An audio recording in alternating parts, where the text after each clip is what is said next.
On prend maintenant la direction de Toulouse à 6h06 sur Europe 1. Toulouse où l'inquiétude gagne les habitants du centre-ville après l'effondrement d'un immeuble samedi dernier. Et c'est toute une rue qui est désormais fragilisée. Conséquence, 200 résidents ont été évacués par précaution.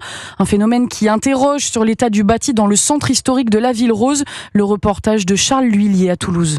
Bernadette, 80 ans, habite dans un immeuble fragilisé par l'effondrement de samedi. On l'a donc sommée de partir en urgence de chez elle. J'ai emporté quelques vêtements et les affaires de toilette. J'ai la chance d'avoir une amie. Je suis chez elle. Bon, je ne rentrerai que lorsque l'immeuble, qui est en mauvais état, sera sécurisé. Sauf que Bernadette risque d'attendre longtemps. Certains immeubles du vieux centre datent du 15e siècle. Classés au patrimoine, ils ont l'âge de leurs artères et pâtissent surtout du manque d'entretien de leurs propriétaires, explique l'architecte Charles Gravillac. Quand c'est classé, il y a des exigences particulières de respect des techniques de l'époque. Alors, ce genre de bâtiment coûte très cher en entretien. Ces ouvrages, ils ont besoin d'être entretenus comme les vieilles dames, et c'est pas souvent le cas. Il faudra quand même que ça ne se propage pas. Et pour éviter cet effet domino, justement, la mairie a débloqué 50 000 € et dépêché des experts sur place. À Toulouse, Charles L'Huillier, Europe 1.